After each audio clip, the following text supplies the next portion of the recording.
Football and values-based leadership are two great tools to empower young girls. But to fully empower girls, we also need an understanding of the different dimensions of well-being. So that leads us to talk about self-esteem and self-confidence.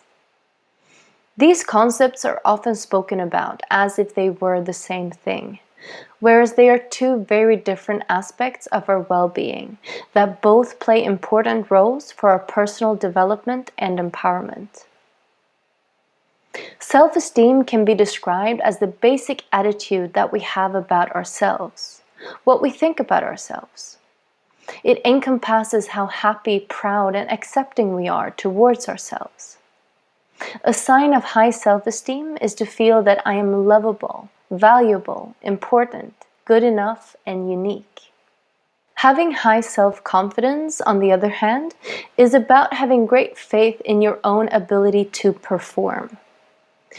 Self-confidence, as opposed to self-esteem, does not encompass any basic human worth, but has to do with how I perform and whether I perceive that I am good at doing things. So for example, I can be very confident when it comes to playing football and meeting new friends, while my confidence can be lower when it comes to dancing or dating. Our self-confidence can also vary somewhat from day to day, while our self-esteem is a deeper and more lasting feeling about ourselves.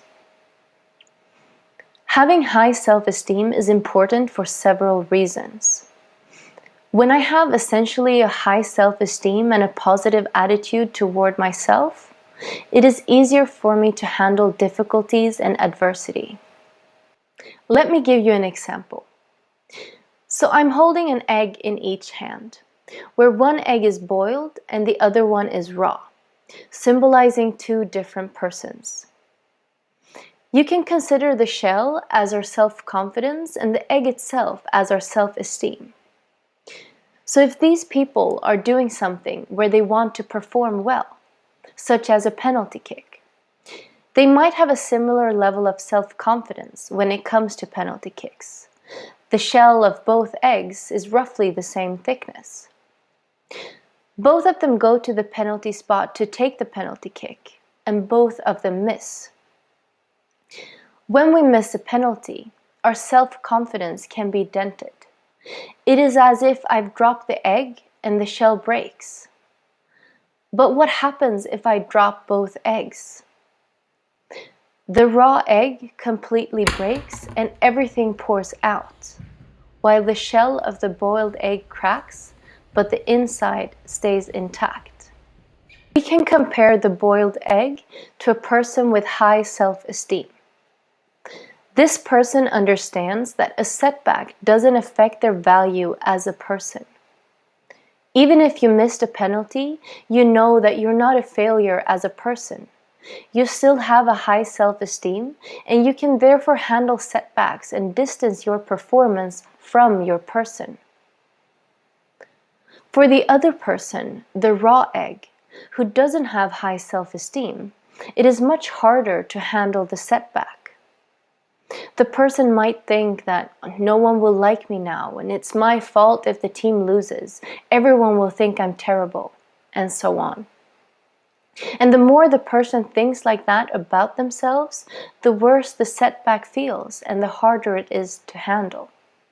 If my self-esteem is low, I run a greater risk of feeling bad mentally, and I am, for example, more vulnerable to depression, anxiety, and worrying. I find it harder to stand up for my rights, and I tend to think that all the good things that happen to me is because of someone else, or that it is a coincidence. Whereas I contribute all the negative things in my life to myself, or perhaps I also believe that I deserve the negative things that happen to me. A high self-esteem, on the other hand, helps me to find a reasonable level when I evaluate myself and my achievements. I feel okay with not always being liked by everyone or performing at my best at all times. And I feel safe in knowing that I have the right not to be treated unfairly.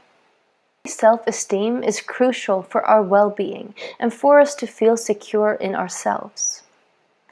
It makes it significantly easier for us to act according to what is important to us, to our values, and what we want in life, regardless of what other people think about it. With a high self-esteem, you will trust your own decisions instead of leaving the decision-making to other people. So strengthening children's and young people's self-esteem is crucial for their well-being and for them to develop. Self-esteem is often formed in childhood, and unfortunately, that is often when we start to incorrectly teach children that their value is based more on how they perform than in them just being who they are.